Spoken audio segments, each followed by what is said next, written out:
Hey, good morning, guys, gals, all y'all. November. Time flies when you're having fun. My goodness.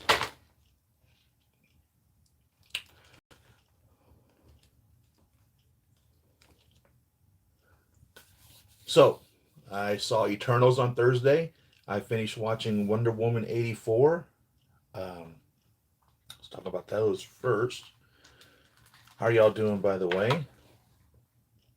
Good morning, good afternoon, good evening, wherever you happen to be in the world. I hope you're doing well. Uh,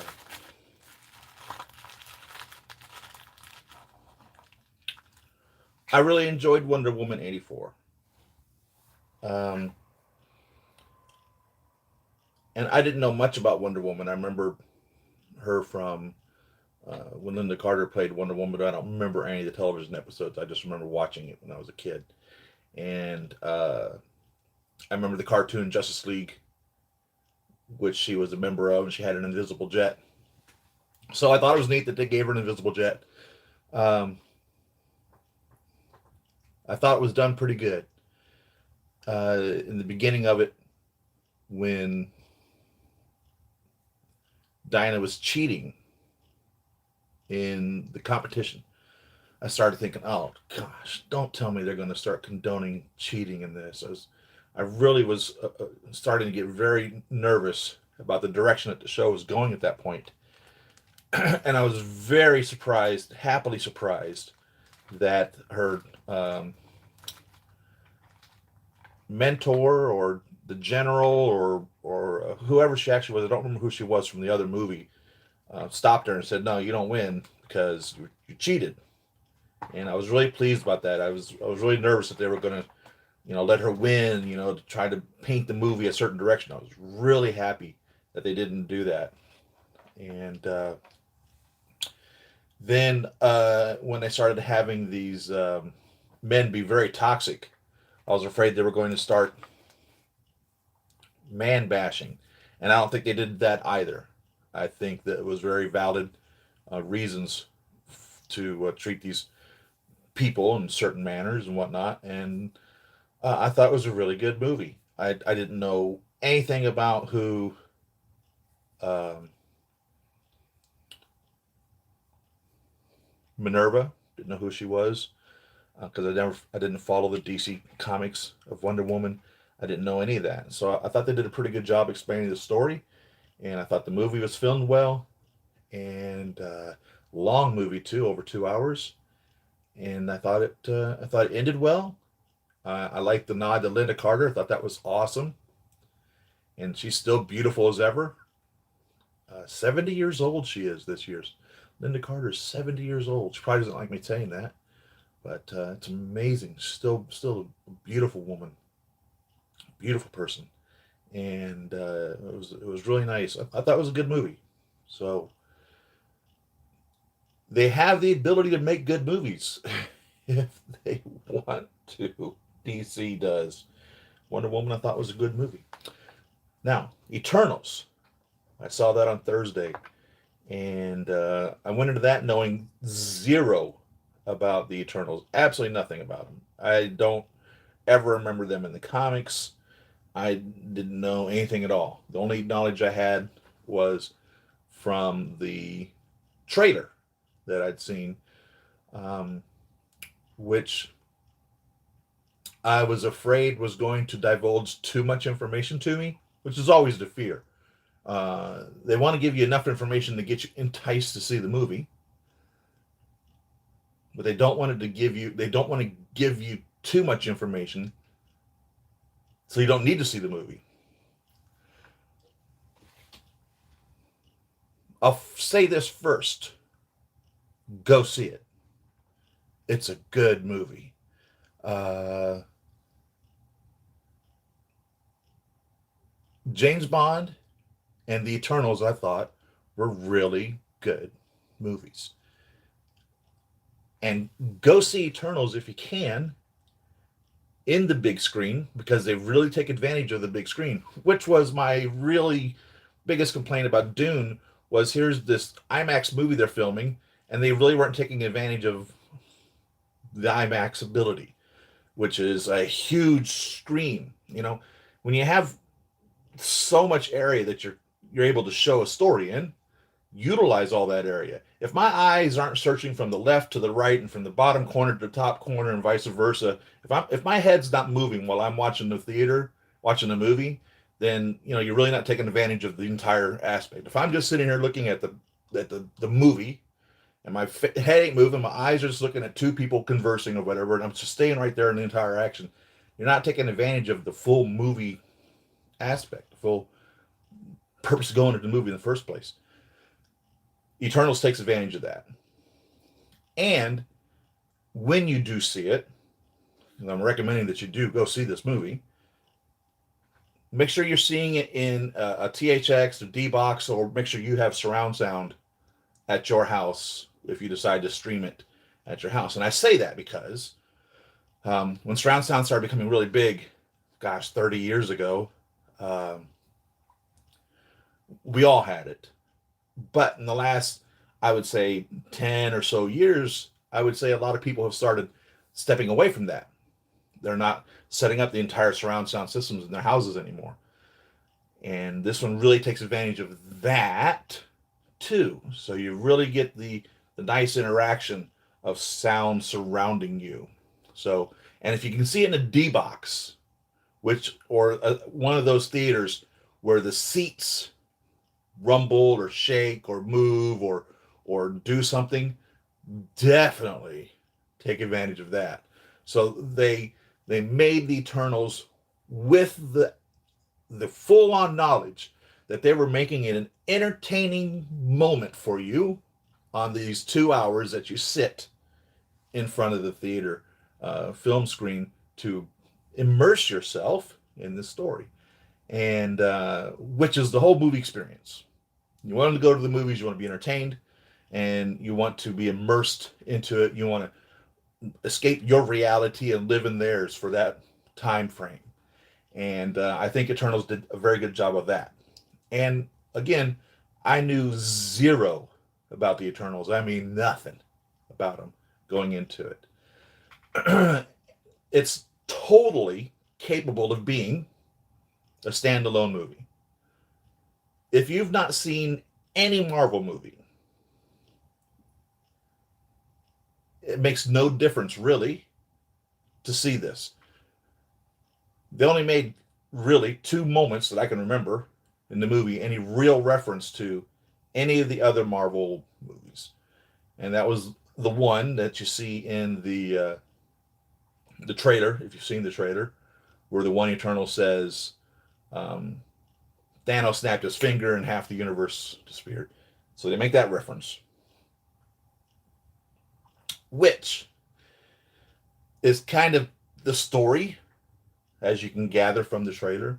And then the other one they only make a simple comment of, with Captain America and Iron Man gone, who's going to lead the Avengers? And that's it. Other than that, it's not necessarily tied to anything else. It's its own story. And I was completely blown away. Now, there's a mid-credits scene and an end-credits scene, which again, because I don't know anything about this division of Marvel, was lost on me. I won't say lost on me as in I didn't think it was worth sticking around to watch it. I enjoyed that part of the story, and of course it teased me into what's coming up next, but it wasn't lost on the audience. So please don't watch the spoilers until you've seen the movie. I know there's some of you that like reading the last chapter of a book before you read the book. Some of you like knowing the spoilers before you go into a movie. Don't do that. But the theater appreciated those 2 scenes. So the audience that I was part of definitely reacted to those. So I don't want to give any spoilers to it. I really, really, really, really, really enjoyed it. If I were to spend my money going back to the theaters for any movies. First off, it would be the James Bond movie. Second off would definitely be the Eternals movie for fact. Absolutely for fact. I really enjoyed it. And I think probably more so because I don't know anything about the Eternals. So I couldn't sit there with an opinion of, oh, well, I don't like how they just portrayed that particular character, or I don't like how they didn't respect the history of this particular character, or they totally changed who this character is supposed to be. So I don't have that mindset going into it. And if you are a full on Eternals, um, gosh, what would you say? Uh, Knowledge individual, you're familiar totally inside and out with them, you know, you may or may not enjoy the movie for that reason. But wholly or solely on entertainment value, filming direction, the actor portrayal, the actors were believable. I felt for every one of them. I gave a damn about them all. I wanted them to win and felt bad when they lost. And uh, the twists and the turns and the unexpected events and all of these things that happened was totally a shock to me. And again, because I don't know anything about them, I wouldn't have known if these were events that had happened in the comics as well. So go see Eternals. Um, there's this one point in it when I told a friend of mine, I said, I have a feeling it's going to have a little flavor of Bollywood to it. And they were like, what do you mean? And I said, I don't know. I almost expect this movie to break out into song and dance at any moment based off of the trailer. And I have no problem with that. I said, but I don't know. I just get this flavor that it's a Bollywood inspired movie. So I'll give you that as well. So go see it. Go see it. If you want to see a good movie, and like I said, no matter, I think it's a good movie. I felt that the actors did a great job. I felt the direction was well. I thought the writing was well. I thought they took full advantage of the audio aspects of going to a theater and the big screen going to a theater. I mean, I was looking from corner to corner throughout the movie several times. I don't remember any real moment of sitting there looking at my clock thinking, God, is this thing over yet? So there's obviously always a slow part of any movie. There's always, obviously, a moment where something has to be explained to you that's going to take a few minutes time that you just are like, oh God, come on, move on, get to the next part. And though there were slow moments, I don't ever felt for 1 second, geez, when this thing's going to be over. So that's my opinion and review of Eternals. So go see that. So where am I at on the DC Extended Universe? Am I caught up now to the new Suicide Squad? Was Wonder Woman the last movie? Before that, do I need to watch? Is it the new Suicide Squad that comes after Wonder Woman 84? I don't know. Do you guys know where we are on that? Toy Mafia, how you doing? Good morning. Jake, how's it going? Mini Maker, good morning. How are y'all doing? So, that's what I wanted to catch up on and where we are with that. By the way, I did not put a down payment down or get on the list for a Z06. I did not change my Corvette position in line over to the new Z06, which was announced last week, and allocations were being distributed on Tuesday. So Tuesday, the list was created of people that were putting down deposits to have the honor of ordering a new Z06. The Z06 is going to be on the 70th anniversary of Corvette. It'll be a 2023. The Z06 will be it'll be a 70th anniversary car, by the way. So and and it's supposed to have 0 to 60 in 2.6 seconds, I think. And it's a 5.5 liter flat cam engine producing, I think it was 670 horsepower, naturally aspirated, not turbocharged or supercharged. 670 horsepower. So it's going to be a beast. It's going to be an absolute beast. And so now I'm asking myself, do I need to order the Z51 package at all when I order my Corvette? Because truthfully, I don't want to order a racing Corvette. You know what I mean? And if the 2022 that I'll be ordering is the year before the Z06, I don't know if it's ever going to get to that point where they're going to say, oh, well, you didn't get the Z51 package in it. It's just not worth as much as if you'd had, which they always will. But you have to ask yourself, or I'm asking myself, am I ever going to take it to the track? Probably never. Am I ever going to race it? Probably never. I want to be able to drive it and enjoy it. And so I want to be able to have as smooth a ride as possible, because it's just going to be driving around town or driving to car shows or whatnot. I'm not going to take it to any track or any drag strip or anything on that line to take the full advantage of owning a Corvette.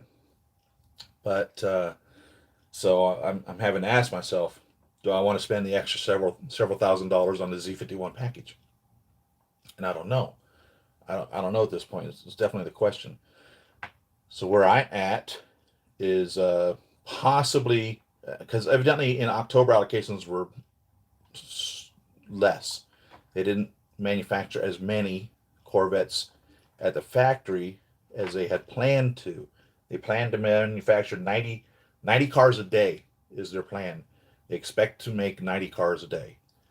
And they didn't make 90 cars a day in October. So where at one point I was looking to possibly being able to place my order in December, I don't think I'll be placing my order in December. It'll probably be January when they will call me to place my order. And at that point, I'll put a 5% deposit down on the car, and then about 2 months later, it'll be available for pickup.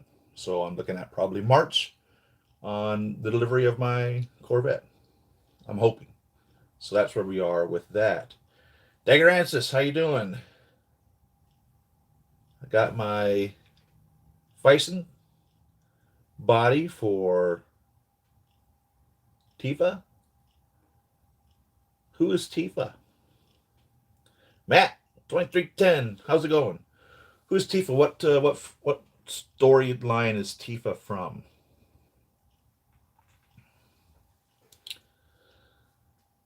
Congratulations on your Corvette pre-ordered. Thanks. So where I'm at, I'm on the allocation list. I've paid $1,000 to be put on the list to have the privilege of ordering a Corvette. So I touched on this a few weeks ago when I decided I wanted to buy one. Well, let me just tell you the whole story again. So my wife loved the Bumblebee Camaro. Absolutely loved the Bumblebee Camaro. And some of it came from where the story came in the purchase of that car. I had told her I was going to go buy a Camaro. And first thing she asked was, what color is it going to be? She likes the silver or gray cars, was her favorite. And I've always liked the dark blue. I mean, like rescue suit or darker, almost a black, dark blue. And I said, well, they make a really good looking dark blue one with silver stripes. I said, however, there's the Bumblebee factor. She goes, what's the Bumblebee factor? And I said, well, they've made a Transformers edition, Bumblebee style Camaro, Chevrolet has. And I think I might want to get that instead. And she says, you want a yellow car? And I'm like, no, I've never had any passion or desire ever to own a yellow car. I said, but the Bumblebee Camaro is I don't know, there's something about it. I said, I have a feeling though that if I don't buy this Bumblebee Camaro, I'm probably going to sit there the rest of my life and say to myself, I wonder what it would have been like to own a Bumblebee Camaro. And I can tell you what's nice about that is there's a sense of magic when you come across a Transformers Camaro, especially with the kids. Um, you almost expect it to transform. It reminds you of the movie. It gives you back that magic and that feeling of a Transformer. And there's not a moment ever, and I don't want to jinx this, I enjoy this, anytime, every time, to this day, I drive that car anywhere, to the gas station, to grocery store shopping, especially to car shows. Somebody says something to me about the car positively. I get a thumbs up. I get people taking pictures of it. I get them asking questions about it. People love the car. It reminds them of something. It brings a joyous feeling to them. They enjoy seeing the car. When I bought the car, now keep in mind, the car now is 12 years old, and it still feels just like a brand new car to me. It doesn't look or feel to me like a 10-year-old car. So when you think back to the 70s, the 80s, and 90s, when you had a 10-year-old car, you had a car that was probably on its last legs. That, for the most part, is how Toyota and the other manufacturers overtook the American manufacturers in car sales, was because people wanted reliable cars that lasted more than 10 years. You owned a 10-year-old car, gosh darn thing was falling apart. And this thing still is great, perfect condition. So anyhow, when the vehicles were made back then, Google and whoever else were talking seriously about self-driving cars. And automatic starting cars had been around for quite some time, but they weren't on every car. I mean, nowadays, just about any car you buy is going to have a remote start on it. But back then, it was still something that was special. So my wife and I had been watching all the little shows on self-driving cars and whatever else, so we were familiar with their technology was coming. I went and bought the car, brought it home, took her out to it. She enjoyed seeing it. I said, "Babe, you haven't seen anything yet. Get in the car." So I put her in the driver's seat of the car, and I took the remote, and I acted like I was talking into it when I was really self-starting the car. And so what I did is I put the remote to my mouth, and I said, "Bumblebee."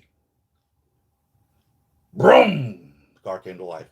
She looked at me and she goes, "Get out." I said, "Baby, you haven't seen anything yet." And she goes, "What now?" And I put the remote to my mouth and I said, "Bumblebee, drive to Taco Bell." She said, "Get the fuck out of here." I said, "I'm just joking, baby. The car ain't going anywhere." But for that brief moment of time, because of the magic involved in that Camaro, she expected it to drive her to Taco Bell. She expected Bumblebee to take her to Taco Bell. And that's the magic to this car. So, 2019, they started showing the new Corvette that was coming out. 2020 was the first year for it. And I took my cell phone into her, and my wife's health, she wasn't in the best of health, but she was still able to get around. We were still able to do things. There was really nothing wrong with her other than just complications that people have with just certain medical problems. So there was no fear of her dying or being unable to do stuff, and we were still very active in our lives. So I took this cell phone out there and showed her the new Corvette and said, "I'm buying one of these." And she said, "What are you going to do with Bumblebee?" I said, "Nothing. I'm going to keep him." She goes, "So you're going to have Bumblebee and a Corvette?" And I said, "Yeah, why not?" And that was her only protest. She was afraid that I was either going to get rid of Bumblebee or was hoping that I was going to get rid of Bumblebee and only have one car. But I have a feeling she didn't want me to get rid of Bumblebee, was what her fear was, that I was going to buy a Corvette and get rid of Bumblebee. So this is 2019.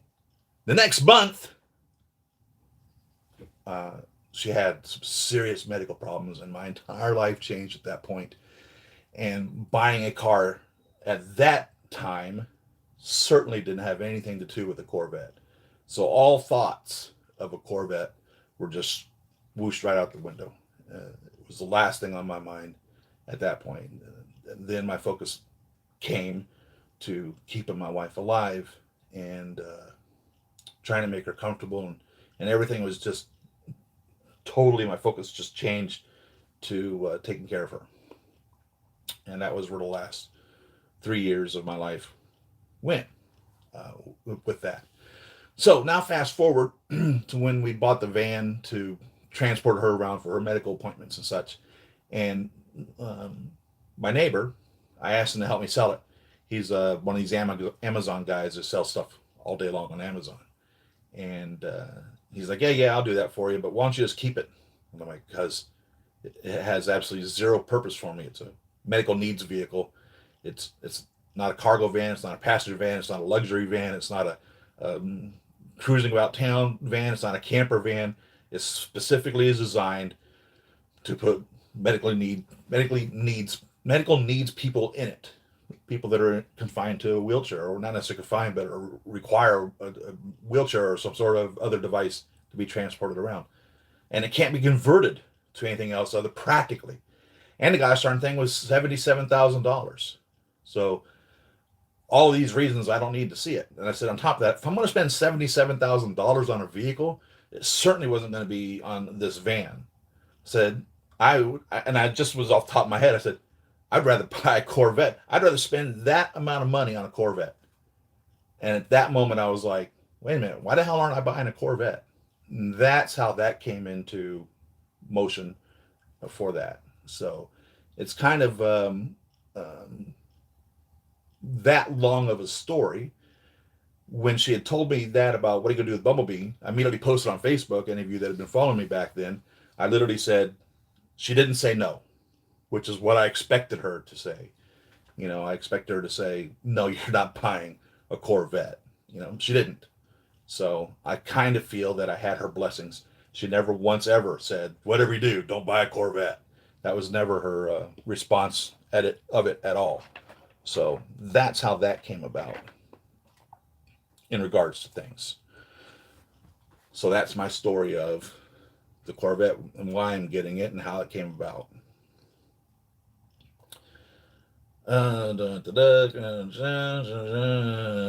Beautiful ride when the new Batman movie comes out. Yeah, there we go.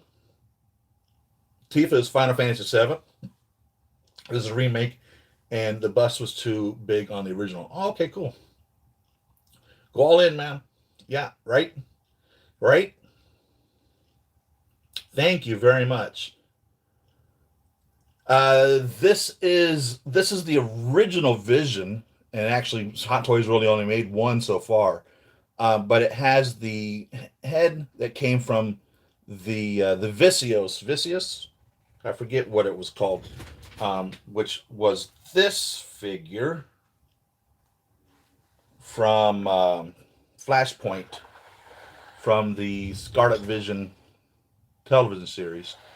So when you bought this, it came with this head sculpt, which was where Thanos had removed the Infinity Stone from him, and it also came with the outfit from the television show when they'd gone trick-or-treating. And it's kind of a nod to the classic Vision from the comics. So, original Hot Toys with the head that came with this series as an extra head, and this is what you bought, and this came in the box as well to create this Vision. And that was always a question of mine on why they never made another Vision Hot Toys for all the movies that he was in. I never really paid that much attention to tell you whether or not Vision changed throughout any of those movies, whether his cape was exactly the same in all of them. I don't know. I couldn't tell you. But I always thought it was interesting that they'd only released Vision once. Now they have another Vision coming out, right? The white one. And another Vision coming out from the What If television series of an Ultron Vision. So Vision's definitely getting some love now. No doubt about that. Nightmare Joker figure, nice. Someone told me that Flashpoint was a part of Toys Era, I think is what somebody had said. I would say they did a good job on Vision. I would say they did a good job on Vision. And what was it I ordered this week? Something to come out. I don't remember what it was that I had ordered. But I noticed there's some more Stormtroopers that are coming out. And I'm so tempted to start collecting Star Wars figures, man. You have no idea. But it would be like, what, 200 different Stormtroopers? You know, because I would buy every single one of them. I absolutely would buy every single one of the Stormtroopers. Every one. I would buy them all. And all the Mandalorians. All the Boba Fett's. I would buy every one of them. I wouldn't be able to stop myself. Oh, I know what it was that I'd bought. I pre-ordered the Star Ace Homelander, and I decided to go ahead and get, while I was at it, the I can't remember his name, but it was more or less the leader of the other side of the Boys television show. I forget his name.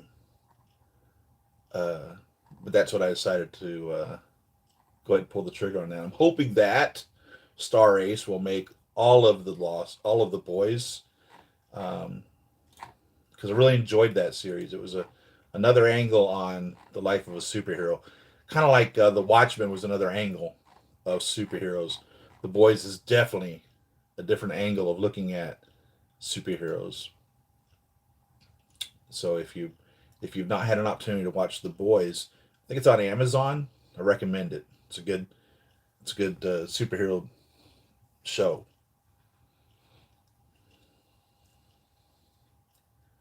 Butcher, that's who it is. That's the other character. But I think this one was a Star Ace that I ordered. I think. I don't know. Sorry. And I have no problem with Susu Toys. Susu made something that I have here recently. I don't remember who it was that I have here.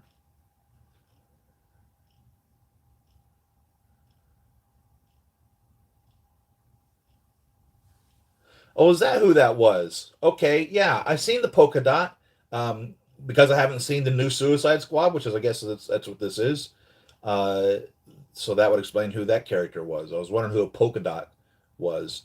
Again, when I was raised as a child, the comics that I read as a kid were Superman and Batman, and of course Disney comics and Archie Jughead comics, and of that sort. So um, that pretty much was the extent of my knowledge of the DC universe.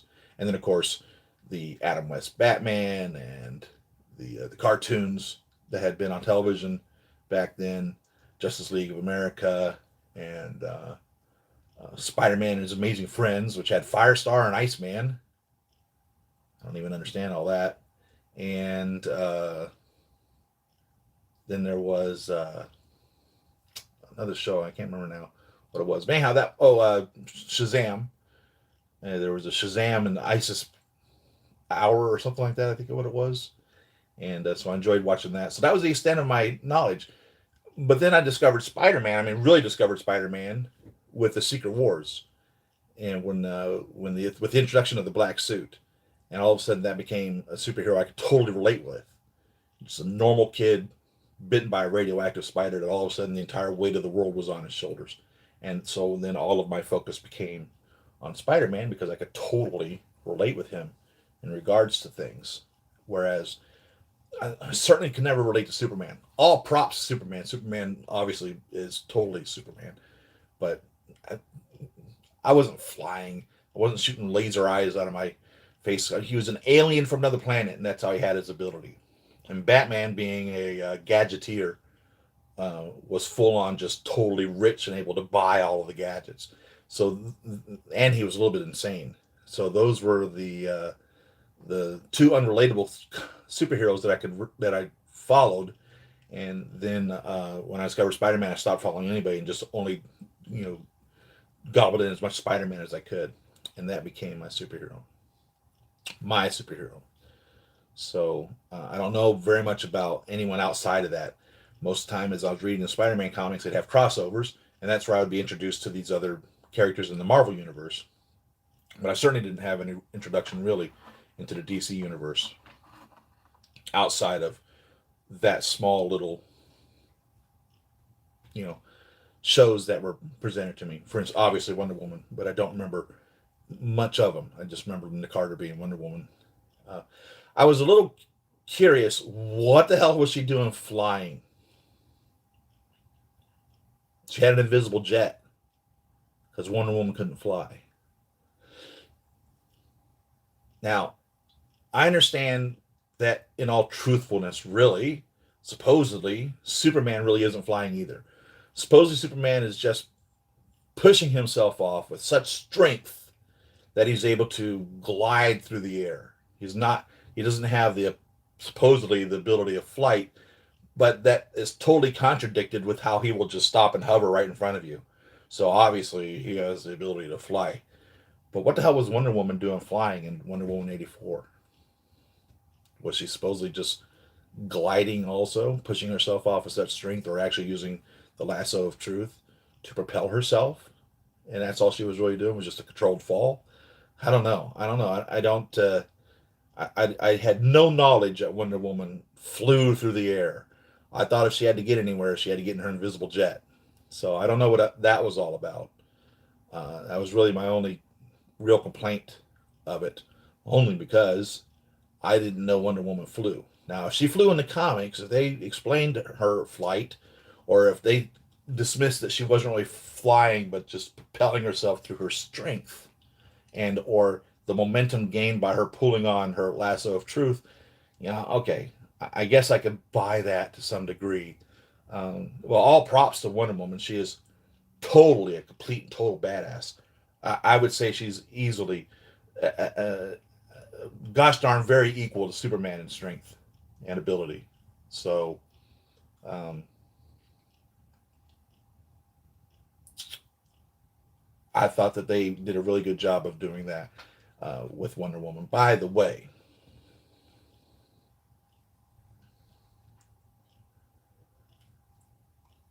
Savon, Mason, how are you doing, man? I love saying your name. Love saying it. So I've got two packages in this week. One of them was I didn't know what it was when this came in. I didn't look at it. I was expecting it to be something else. So I opened it up and I ordered this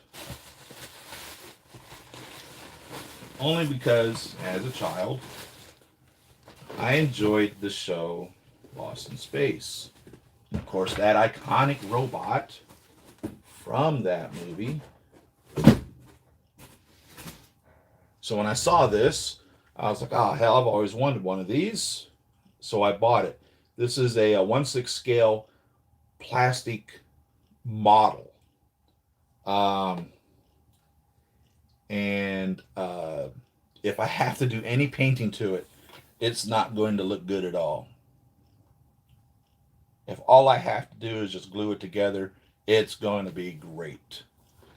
And I don't care whether or not they make anything else to the movie. I'm not going to be buying anything else from the movie that I could think of. But I always just thought, because I was a little guy when this show was on television, I always just thought that was a funny, really cool robot. Warning, warning, Will Robinson. Warning, warning. So I'm looking on here. I don't see anything about painting anything. So it just says plastic assembly kit, skill level 3. So this is one thing that came. And then this big box came, and I have no idea what this is. I order stuff left and right. I don't keep track of it anymore. This came from I think this came from 1/6 kit. I don't remember. I don't know.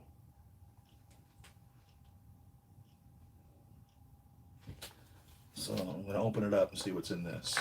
I don't remember what it was I ordered.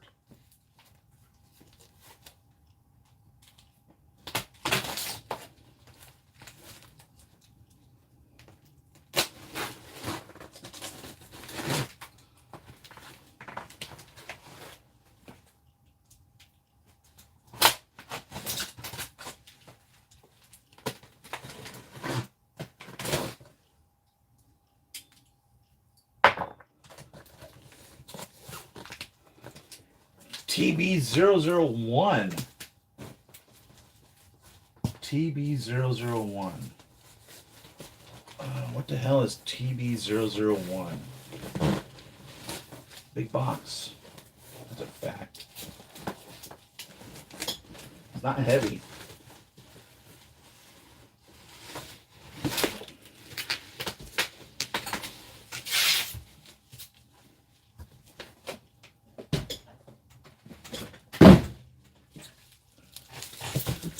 So whatever TB001 is, it's something I wanted, something I ordered, something I don't remember what it is though.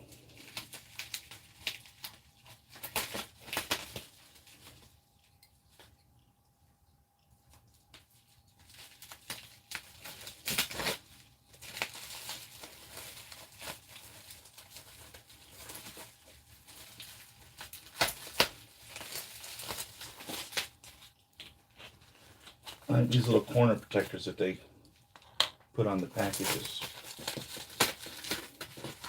Hot Toys now, or Sideshow now offers double boxing. Something totally new. For years they just would send it out in the original packing brown shipper that Hot Toys produces for people who are not buying their figures in Hong Kong.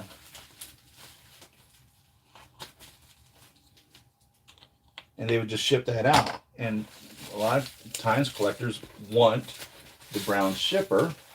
And so if you get the figure from someone out of Hong Kong, you might not get that brown box. And, or when Sideshow would send it to you, the brown box would be just beat up by UPS or FedEx or whoever's delivering it. And Hot Toys literally says, the condition of the box means absolutely zero to us. We're not, warranty replacing a box for you. You're totally on your own. We don't care. And, Sideshow was of the same opinion, but they would just ship it out with that box, no telling what condition that box would come in. And I've had a couple custom UPS deliveries where the boxes were just damaged pretty severely in transit. Could have been prevented by putting it in a brown box. So now Sideshow does offer that if the brown shipper is important to you. Some people have zero desire for the brown box, and some people have zero desire for the box at all and just throw all that away.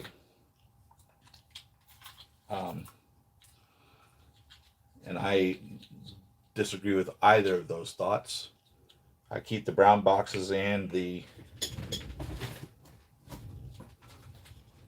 artwork boxes, figure case boxes that they're shipped in. So what is TB001?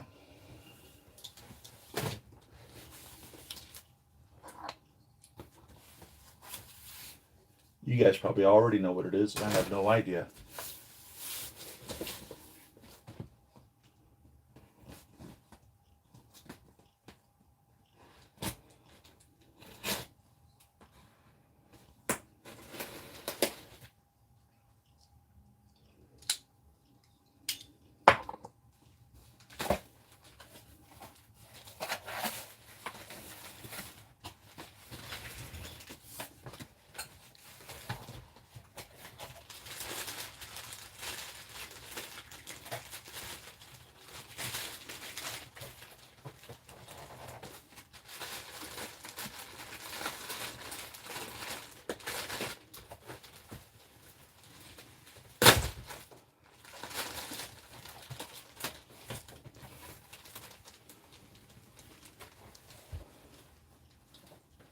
I got to say this about Wonder Woman 84 also.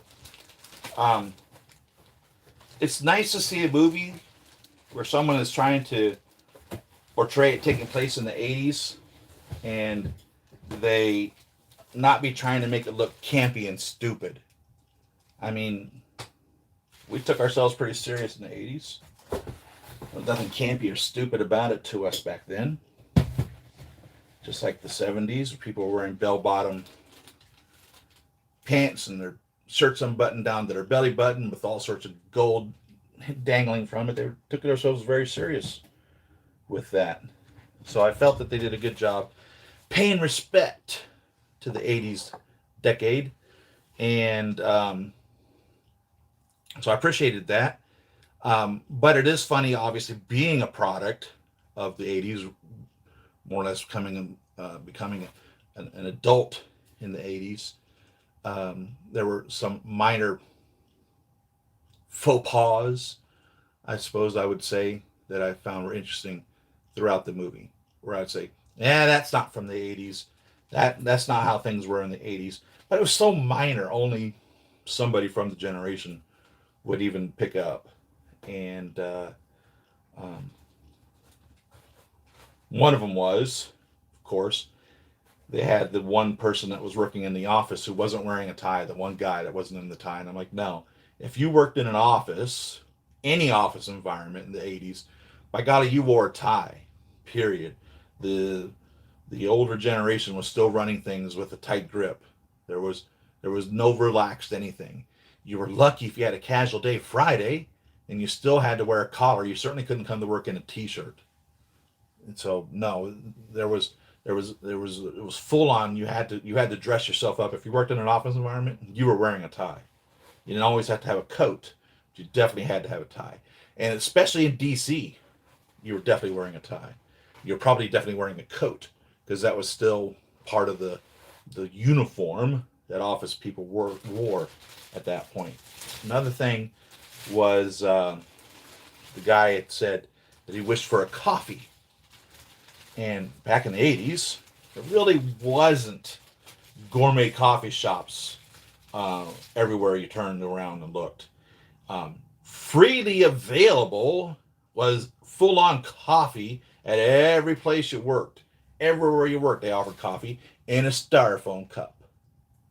And this guy had gone out of his way to a gourmet coffee shop, evidently, and bought coffee, big old tall cardboard cup, gourmet coffee. And I'm like, yeah, that really wasn't the case. If you wanted coffee, you went to your kitchen at your work and you made yourself a cup of coffee and put it in your styrofoam cup, and it was free.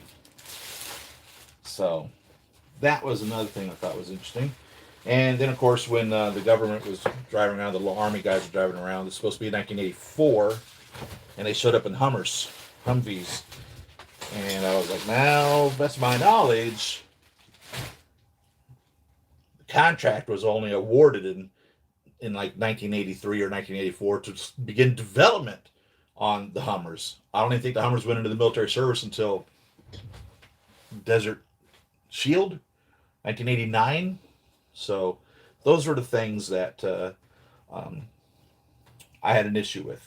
And some of you may disagree with me on those, but that was my problem. But that's so minor when you get down to it.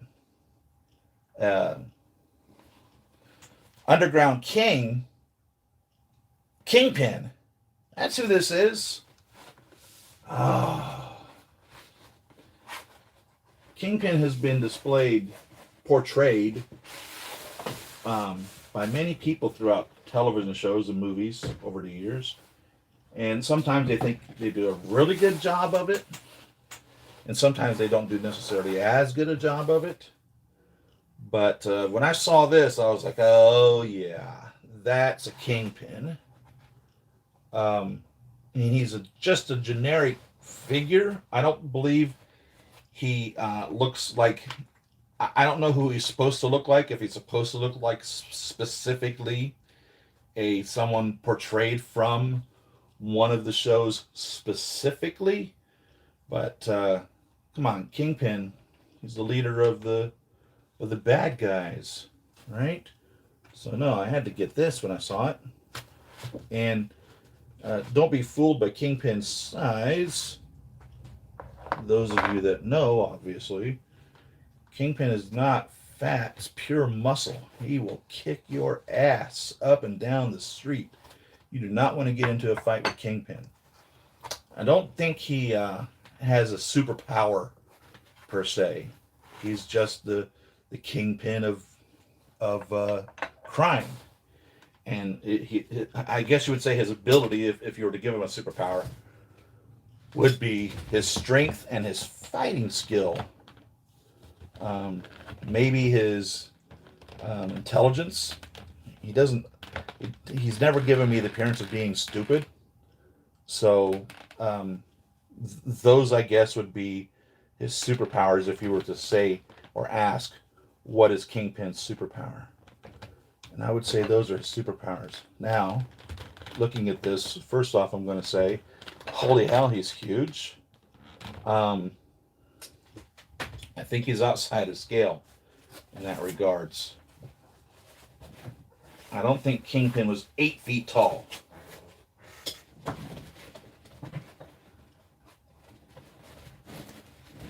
Maybe he was.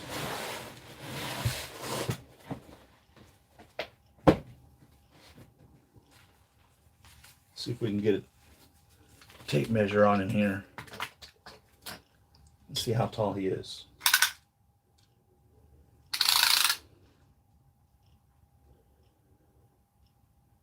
Looking at 20 and a half inches. So 12 inches is 6 feet. So he's another 8.5 inches above that. Which, if 12 is 6 inches, that means that is 12 inches is 6 feet. That means every 2 inches is a foot. So he's an additional 8 inches tall over that. So that would be an extra 4 feet. So we're now looking at a 10-foot man. Yeah, he's outside scale. So that kind of bothers me. And looking at this, I'm really kind of disappointed in this suit coat. It is too short for him. Come on. The front of the coat doesn't even cover his belt. So, little disappointed in that. He should be a big man, but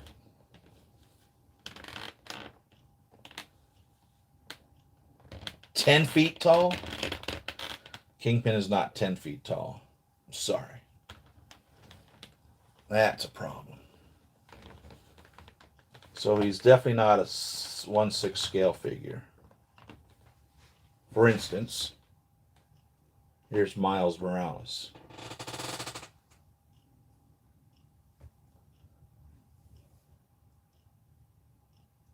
That's a problem. So I think they missed the boat on this one. They definitely missed the boat on this one. Now, if he was a quarter scale, maybe that would be better. What would quarter scale be? So that would be every 3 inches is a foot, right? 4 times 3 is 12. So every 3 inches is a foot.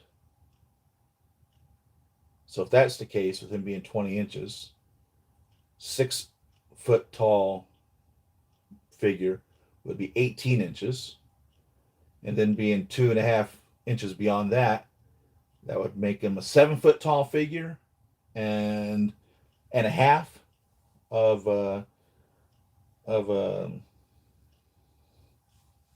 almost 7 feet tall, 6'8". That would be believable. So he's definitely a quarter scale figure. So if you're collecting quarter scale, then this is a Kingpin for you. But for this, definitely not. And I would like to see him in a white coat instead of a black coat. So I'm kind of disappointed this definitely isn't the Kingpin I was looking for. And maybe I was wrong ordering him in the first place. Maybe he's supposed to be from some other franchise. Maybe he's not supposed to be Marvel's Kingpin. He's called Underground Lord, Underground King, 1/6 scale collectible figure. Maybe he's not supposed to be the Kingpin. But it does say Underground King, 1/6 scale collectible figure. That ain't Kingpin. So maybe I got it wrong. Maybe he's from some other franchise. Maybe I totally missed the boat in that regard. Have I seen the new Lost in Space? I think it's good. I've started watching it. The one that came out a couple years back. What a treat, Lost in Space. Underground King. The Kingpin is 100% 1/4 scale. Yep, there you go, Savon. Willie, good morning. Could agree with you, Savon. Everything you said about the 80s is spot on. He was the Kingpin from Spider-Man PS4 game. So in the Spider-Man PlayStation game, he's 10 feet tall. He's this big. Vincent D'Onofrio. God, I'm sorry. I have no idea how to pronounce that. Vincent D'Onofrio plays a really good Kingpin on the Daredevil show. Yeah, there's been a lot of really good Kingpins. And I was watching the Daredevil, the Netflix Daredevil. I've not watched them all. And Punisher. And I thought that was a pretty good Kingpin in that, too. So a lot of times the actors that they chose for Kingpin have been very good. I can't think of every instance of Kingpin at this moment, but I don't remember any specifically where I thought, "Oh, that was a terrible depiction of Kingpin." Although I'm sure it did happen. And in the comic, Into the Spider-Verse, Miles Morales Marvel movie that came out last year or the year before, 2 years ago, I think it was. He was big then too, but I wish they'd given him, like I said, a white coat. But so if in the PlayStation game he's 10 feet tall, then that would explain this. But he certainly isn't 1/6 scale in regards to the reality of all of the other 1/6 scale collectibles that I've collected here.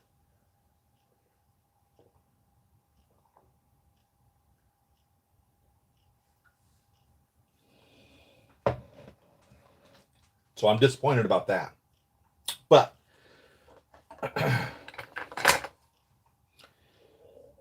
so again, I've never played the PlayStation game. I would love to play the PlayStation game. I spent my time doing other things. I haven't even spent my time updating this room and getting my figures to place.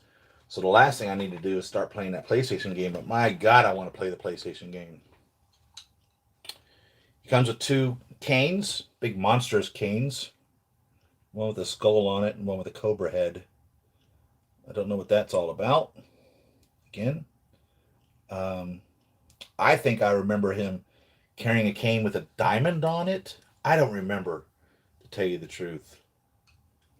I don't remember these canes. Maybe he carried these too. I have no idea. But yeah, Kingpin is no joke in regards to who he is in the comics. He's a badass, and you don't want to fight him. He's not some big fat ass that you're just going to barrel over. You're going to be in trouble. You're going to wish you hadn't tangled with Kingpin. And then he comes with 2 fists, in case you do want to get him into a fighting mode. But unless the PlayStation video game, he's 10 feet tall, then he's way out of scale. And I certainly don't appreciate the coat. Come on. This dude's the Kingpin of crime. The entire world bows to him. He can't get a custom tailored coat that comes down the where it's supposed to. Come on. Really? That's truly disappointing.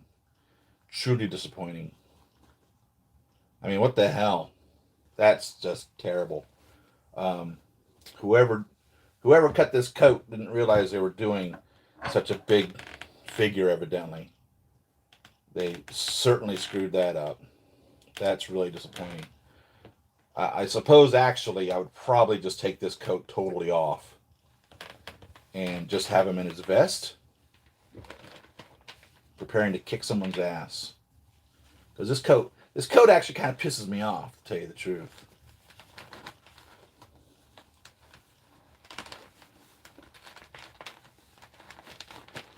Trying to rotate his arms backwards to take the coat off. I'm having difficulty rotating his arms backwards.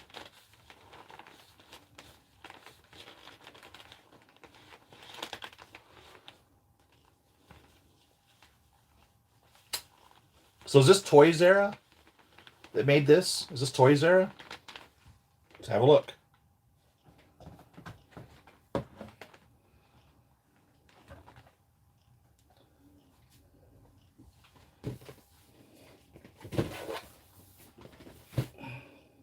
Toys Battalion.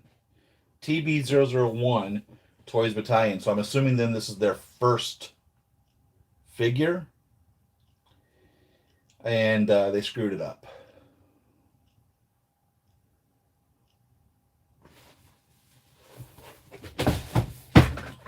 They screwed it up. Unless, like you said, he's supposed to be from the PlayStation game. And in the PlayStation game, he's 10 feet tall. Then they did it right. And I'm kind of disappointed. I'm trying to get the coat off. Because I've seen Kingpin without his coat on. All right.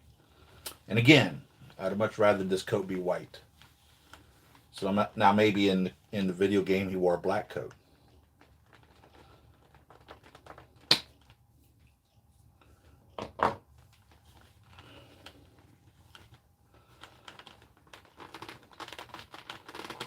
Taking off the hands, because if I can get this coat off, I don't believe they're going to come off past these hands.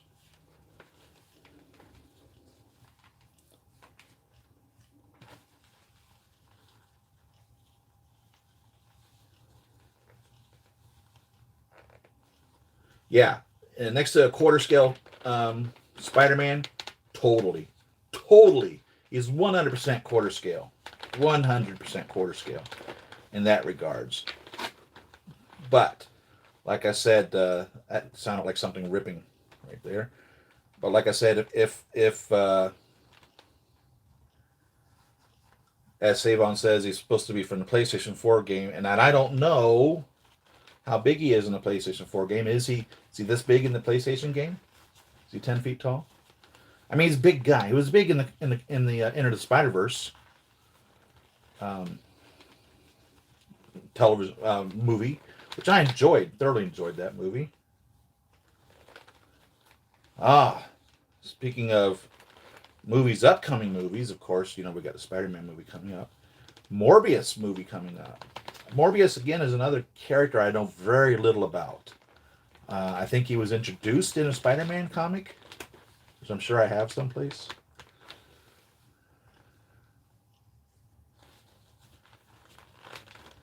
And I thought he was a vampire. Somebody told me he was not a vampire. So I guess I'll have to find out from the movie what he is. It sure is nice, though, seeing Sony and Disney play fair together. It's nice seeing them sharing their property, because they know it's all about making money, and the Marvel Cinematic Universe is making money. And using Tom Holland's Spider-Man, bringing him into the Marvel Cinematic Universe, I think was a win-win for everybody, Disney and Sony. So, and Morbius is definitely owned by Sony. Definitely a Spider-Man character. So I'm happy to see that coming about. And yeah, so off of the figure, the suit looks proper for somebody who's not a big man. So they didn't take into consideration his freaking 100-inch chest.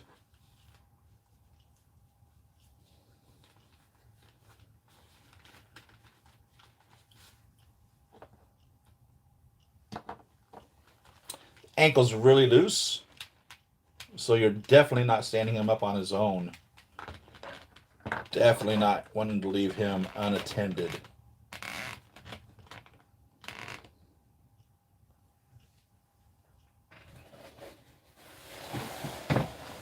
And there's nothing else in here.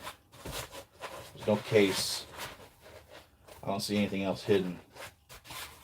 Just the 2 extra hands and the 2 canes.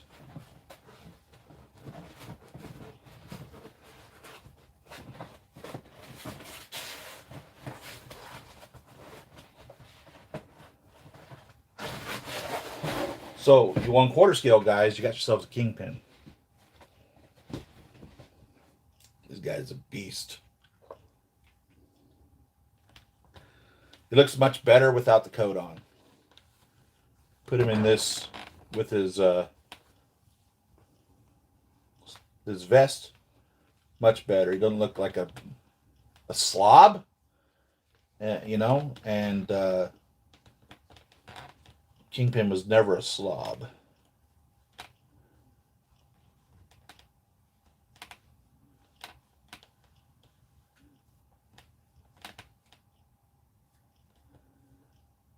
He probably wouldn't have worn a half Windsor knot either.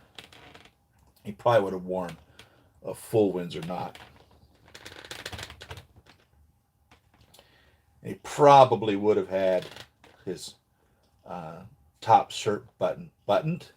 But taking off the coat, he's getting serious. He's about to kick some ass, put him into a fighting scene. And then there you have a good way of displaying him. But you certainly don't want to display him with that coat on, because it does not fit him properly.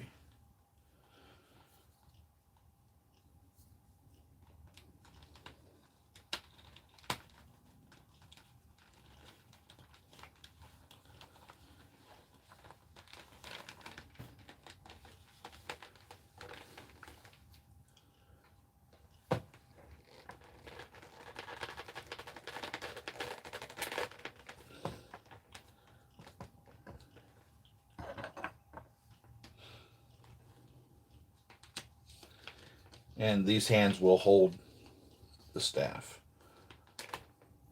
And they're not like really a holding hand. They kind of are. There could be a grasping, could be a presenting Order 66 hand. Let's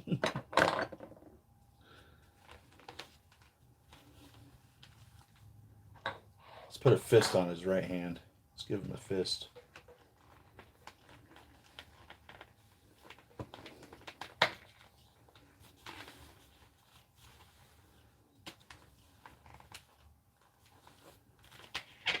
Thought I heard something ripping when I was trying to get this other shoulder back. Looking to see if I damaged it anywhere. I don't see anything.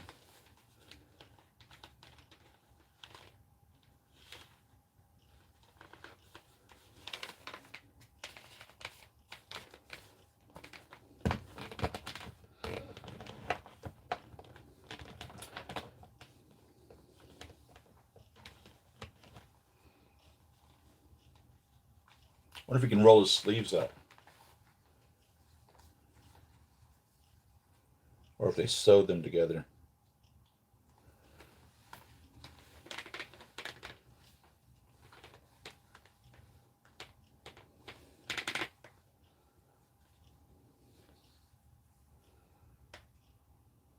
They are sewn together.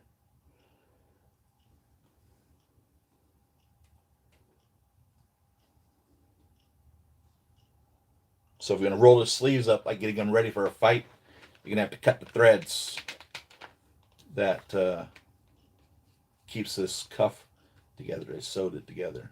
But just sewn together with a few threads. So it should be easy to cut apart and do that. They just gave you that option to be able to do that, but extremely loose. Very loose. He's not standing on his own at all.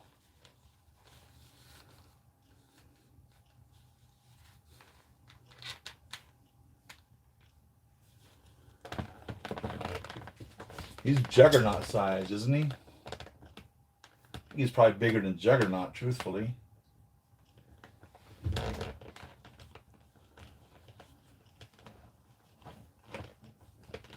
I'm glad I bought him, I guess. Would I ever overlook the fact that he's a freaking big as hell? No, doubt it.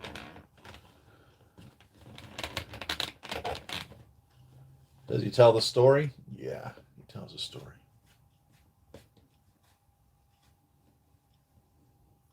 Oh, by the way, so did you see in the Morbius trailer where it shows Morbius reading the Daily Bugle? It makes a reference to the Black Cat, Felicia Hardy. Pleased to see that. So hopefully she's coming into the theater someplace. And it said something about a Rhino. So we know that Doc Ock is coming. We know that Jamie Foxx said he's revisiting Electro. So I'm wondering if they're going to bring the Rhino back. Now remember, the Rhino was a mechanical Rhino in the movie. So Hot Toys teased us with that. But are they going to do a mechanical Rhino, or is he just going to be a big guy wearing a suit, which is kind of what he was in the comics, just like a regular Rhino suit, like if he was a lunatic. So those were posted in the little newspaper that we see Morbius reading in the trailer. I noticed those. So yeah, I'd like to see a Felicia Hardy Black Cat come into play. Yeah, definitely take the coat off. He doesn't look like a slob now. But he ain't standing him on his own. I have got to do something with this room. I've got to. Maybe this weekend I finally will do something. I think that Ryan Reynolds, Dwayne Johnson, Gal Gadot movie is out this weekend. Red Note, I think it's called. Looks pretty interesting. So obviously it's not a Marvel movie, but Dwayne Johnson, also known as The Rock, plays a like a government agent, from my understanding of the trailer. And Ryan Reynolds plays Ryan Reynolds. This is the best way to describe him. So he appears to be what he does best in his his actions. And Gal Gadot appears to be like the bad guy that they're both after. So it looks like it's going to be a funny movie, a funny action movie. So I'll be interested to see that. See how those actors work off of each other. Dwayne Johnson can be a serious actor, or he can be a comedic actor. And going against Ryan Reynolds, which is totally a comedic actor, it'd be interesting to see how that plays out. And I don't know Gal Gadot from anything other than Wonder Woman, so I couldn't tell you what her strengths are, whether or not she's a comedic actor. I don't know whether the whole movie is supposed to be comedic. I would imagine anything Ryan Reynolds is going to be comedic, and I have no problem with that. Sometimes actors like Dan Aykroyd, for instance, when they start getting cast as being comedians, they only put them in comedic movies, and they decide they want to branch out from that and start doing serious roles. And Dan Aykroyd's always been able to pull that off, in my opinion. Even though he's a full-on comedic actor, he can play just as well a serious role. So I don't know what Gal Gadot's strengths are in that regards. If it's supposed to be a funny movie, if she is going to be a good fit for that, or if she's not supposed to be funny and she's just supposed to be a kick-ass character, then I think she does a pretty good job kicking ass. From the movies I've seen her portray as Wonder Woman, she is seriously kicking ass. So I'll be going to see that movie this week. Did we decide, is Suicide Squad the next movie in the DC lineup after Wonder Woman 84? Let's see if I can find it.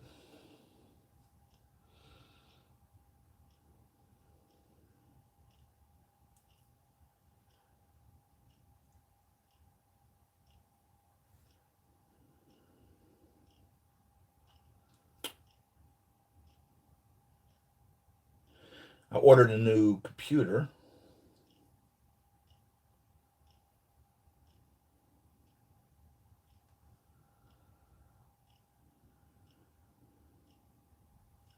It's supposed to be here in a couple of weeks. I could have built my own computer, totally capable of. This last one, the one I've been using, I built and upgraded many times. Um, I just didn't feel like building a new computer. Just felt like ordering it. So let's see here. Shazam, which I thought was a great movie. Birds of Prey, which I thought sucked.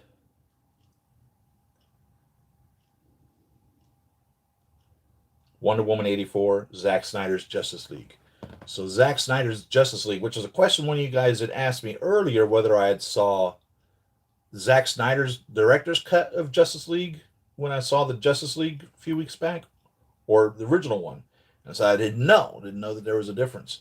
And they said, was there a, I think the question was there a giant green guy in the movie? And I was like, I don't remember one. So obviously I didn't see the Zack Snyder Justice League movie. So that is the next one to watch. And then Suicide Squad. So my assignment this week will be Zack Snyder's Justice League. And I plan to going to see Red Note in the theaters this weekend. Or this week. Something on that line.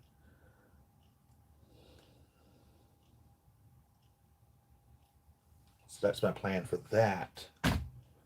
I located my Joy clothes to fasten her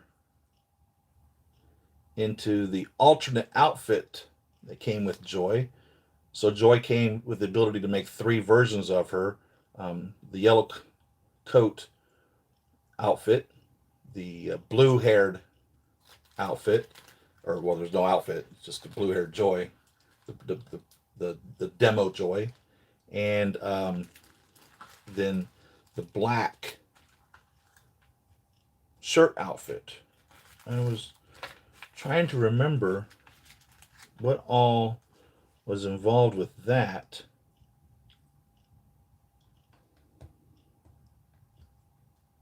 I think I'll fasten her. If I have the time to. It looks like I should have the time to do that.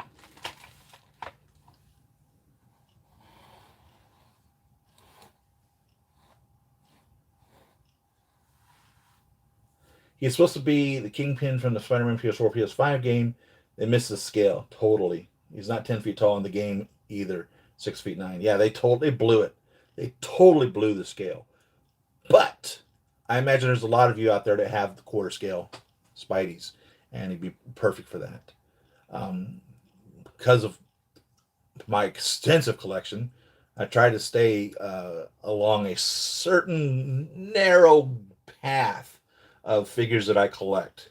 And sometimes I deviate from that and I buy figures from other franchises that I really enjoy.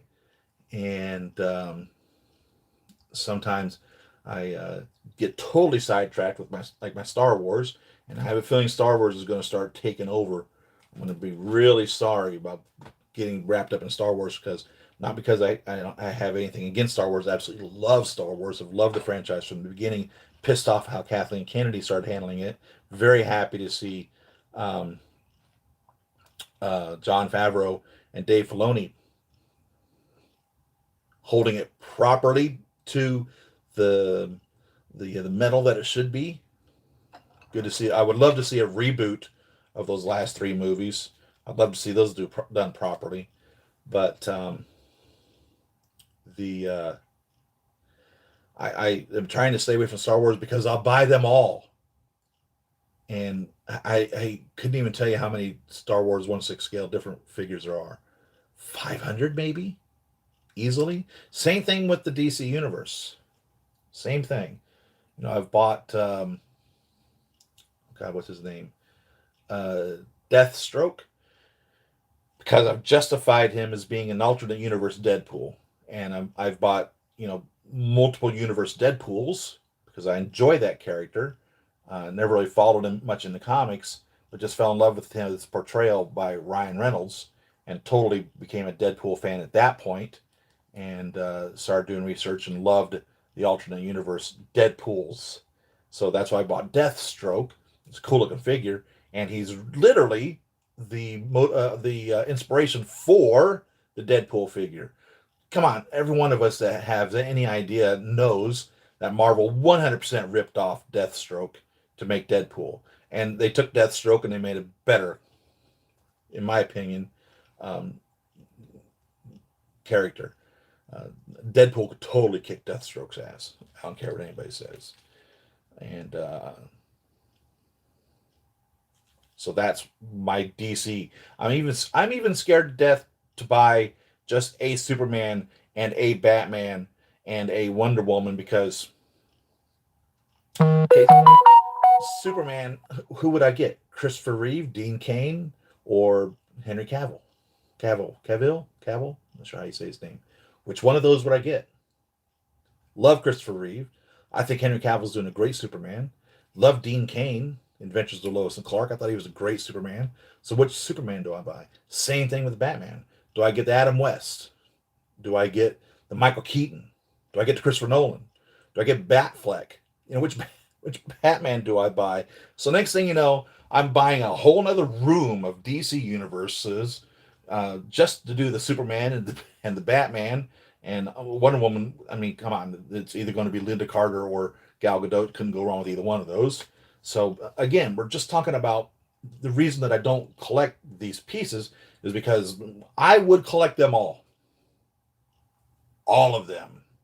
And it's so hard just to say, all right, let's just assemble the Justice League. Let's just do a Henry Cavill and a Batfleck and a Cyborg and the Flash and Wonder Woman and Aquaman and there's somebody I know I'm leaving out here and stop. Yeah, that wouldn't happen. Of course I'd have to get a Joker, Jack Nicklaus Joker, or Caesar. What was his name? Caesar. What was his name? Caesar Romero. Joker from Adam West. You know, oh, it would never end. It would never end. And just keeping up with the Marvel is a never-ending battle. So, you think the coat might be 6 scale and the rest of the figure is quarter scale. That's a good opinion. That's a good opinion. Evil Kingpin coating. CBS Sci-Fi, welcome. Yeah. Right here, it's looking pretty busy. My room's looking busy, isn't it? It is supposed to be a 1/6 scale Kingpin jail beat. It's supposed to be a 1/6 scale. They touted it as a 1/6 scale figure. It's called the Underground King, made by Toys Battalion. It's their TV001, their very first figure, but they totally missed the scale. He's 20 and a half inches tall, which puts him at 10 feet at 1/6 scale. And Kingpin is not 10 feet tall at all in the reality of things. And so the people here are the other members here of our group are saying that he's fashioned after the PS4, PS5 video game, and even he's not 10 feet tall in that franchise either. So he's a great Kingpin. He's 1/4 scale for that matter. And so if you have 1/4 scale Spider-Man, well, then he would be a perfect fit against that, which is nice because have they made a quarter scale anti-hero? Is there a quarter scale anti-hero for the Spider-Mans that you guys might have been collecting? If any of you collect the 1/4 scale Spideys, is there a 1/4 scale villain?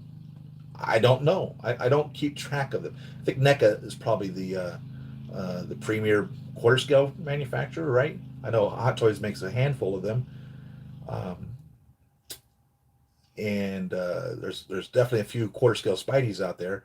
But is there a quarter scale villain anywhere? If there's not, there is now. Get you a hold of that Toys Battalion TB001 Kingpin, and you have someone that you can duke it out against Spider-Man with. You'll be very pleased with that. So I have the Toys Works 1/6 scale Kingpin from the Daredevil TV series. I do not. They made that. Is it good? Because I would so love that. I would so love that. How the hell did I miss that? I didn't know that they got one, ever made one. Toys Work Kingpin. Oh, let me look that up.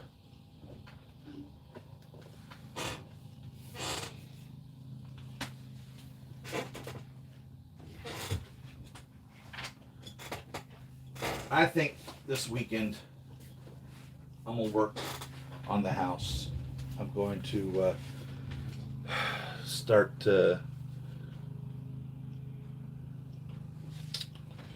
getting rid of my wife's clothes. I'm not ready for her to be gone. I'm not ready for her to be gone. So I have not moved anything of hers. So I'm really having a hard time with that. She's not coming back. I know that. She's passed away. She didn't leave me. I didn't get a divorce or separated from my wife. My wife died, for those of you that don't know, in March. And I'm just not ready for her to be gone. But I think I need to take over the house, more or less, and make it mine instead of ours, and just acknowledge that she's gone respectfully, because I loved my wife dearly. I absolutely loved her to death, and I am just not ready for her to be gone. I'm not ready for her to be gone at all. So that's where that is. What'd you say it was? Toys Work. Toys Work.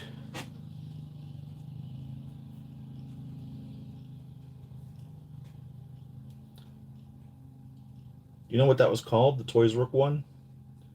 Let's see if I can Google it.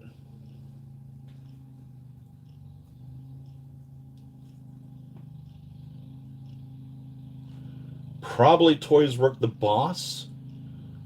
Is that what it was? How did I miss this? 2018?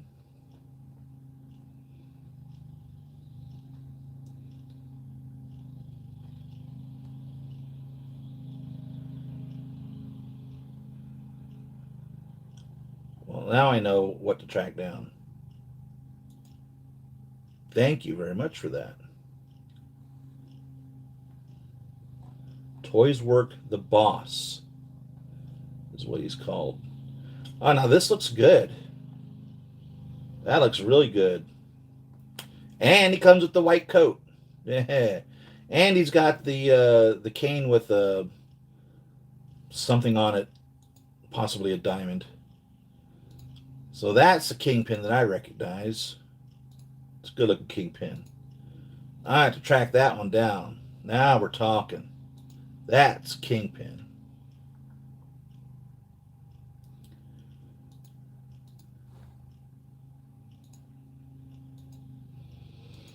Yeah, that's Kingpin.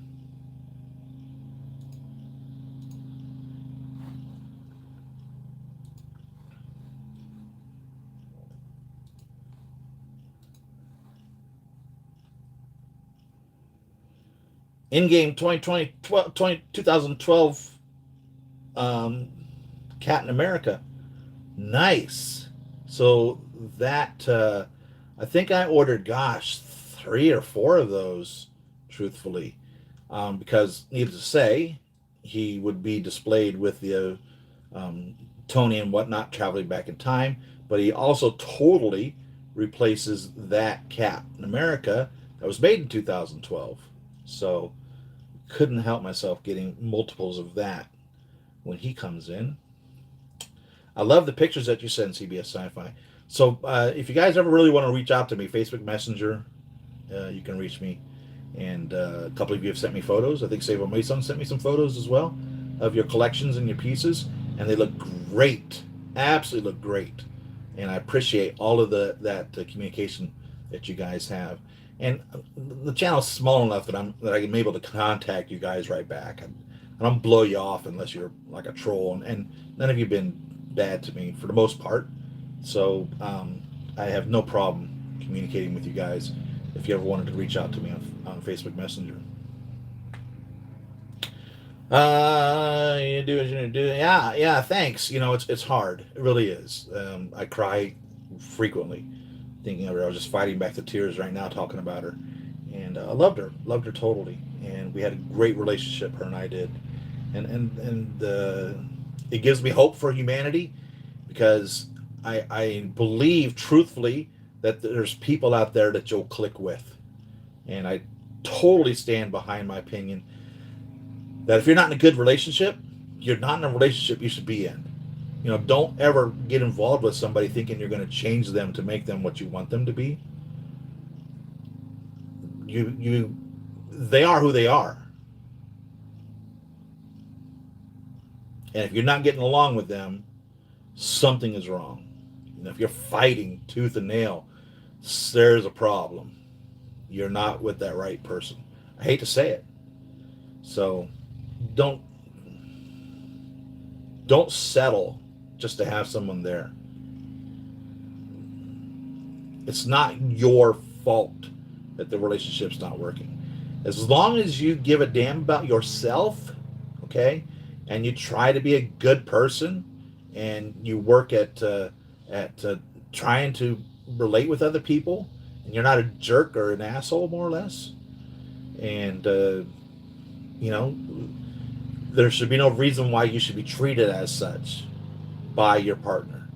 And if you're in a relationship and your partner's treating you as such, or you're treating them in this manner, then you're in the wrong relationship. And my wife and I had a beautiful relationship. Yeah, we would get into disagreements, we'd get into arguments, but nothing was ever beyond, you know, just a moment of being upset for just a short period of time, and then we would be over it. And I'm talking about, they never lasted more than hours, more than a couple hours tops would we ever be angry at each other. We respected each other's opinions. We had similar viewpoints on things, and you know, she let me do what I wanted to do. She did whatever she wanted to do, and we did a lot of things together. So um, it was a great relationship. Absolutely a wonderful relationship with her, and I never thought that that was ever possible. I always thought that I had to work at a relationship. I always thought I had to give 150%. I got to give more than I take, or had to put up with an abusive individual. And yeah, women can be abusive. Women can be very abusive. So don't think for one second that a woman can't be abusive. They can be very abusive, physically and mentally. So um, I'm telling you, if you're ever in that situation, don't compromise. Don't settle. Now, I'm not telling you to get a divorce if you're married into somebody. You know, that's something you'd have to decide on your own where you are in that regards.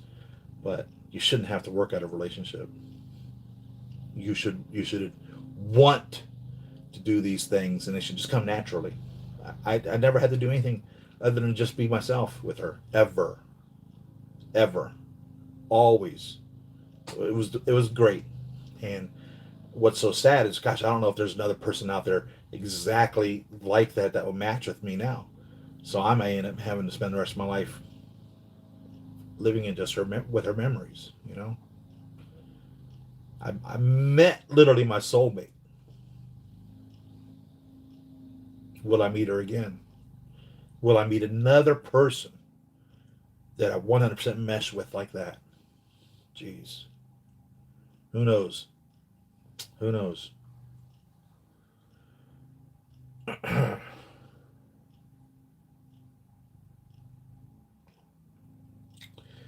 couple reviews on YouTube. I've also seen people making custom Kingpins by buying the head sculpt, and a fat suit. Okay, and I was thinking to do that myself if I could not find it. Um, I'm curious, how tall does the toys work? Does anybody know? Is he just literally just 12 inches tall? Because I would have no problem with Kingpin being 7 feet tall. I would have no problem with him being bigger than the other characters, um, because I envision him being a big man. I mean, just a mountain of a man. But I have a problem with him being 10 feet tall. So I'm curious, is he just 12 inches tall? Because that's what you would do if you just bought the fat suit. You'd have a 6 foot tall Kingpin, which is fine. And in the movies and whatnot, for the most part, everyone's about that height, unless they're specifically making somebody that's supposed to be much shorter than the other people. They just make them this height. And of course, we all know that in reality, average people are not that tall. Um, I think the average height for a woman worldwide is like 5'4", and I think the average height for a man worldwide is 5'7". So anyone that's taller than that, obviously, is taller than average height. So a 6 foot tall man is a tall man. A 5'7" tall woman, 5'7" woman is a tall woman. I think Karen Gillan is over 5'10". I think she's 5'11" or something. And I think Gal Gadot is 5'7" or something like that. I think she's a tall woman also. So these are taller people. But so a 6 foot tall Kingpin would be great. But most of your Marvel characters are 6 feet tall. Now Spider-Man, they don't normally make him 12 inches. I wouldn't say normally. I would say, but a shorter Spider-Man is the case because Spider-Man's not portrayed as a big character. He's just a kid, more or less. Even the adult Spider-Man still has this aura of being the new kid on the block, more or less. You know what I mean? Even though he's been around in the comics since 62 or 64 is how long Spider-Man's been around in the comics. So he's well over 50 years old in the comics, pushing 60 years old. And but he always just has this new kid on the block type aura about him whenever he's displayed. And you just don't get the feeling of him being a seasoned Batman style superhero. Batman, you definitely get the feeling that Batman's been around forever.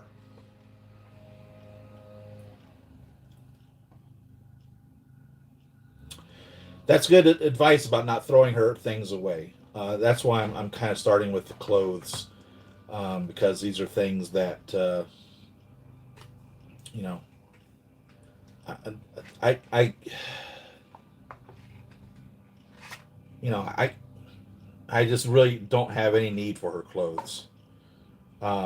She was cremated. Her wish is not mine, and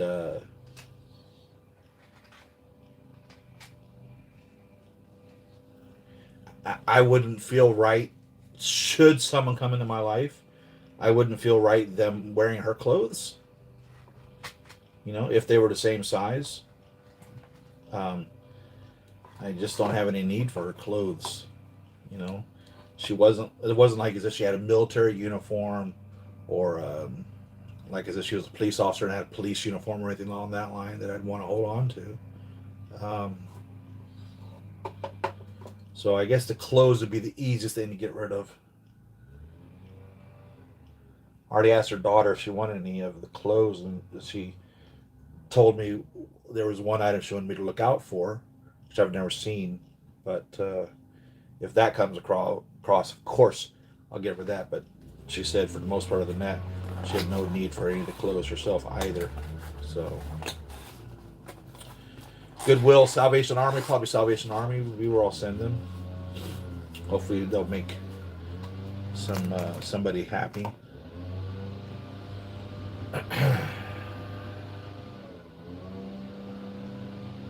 Ah, yeah, leg extensions. True. Absolutely true. Absolutely true. And stuff them up to make them bigger if you want.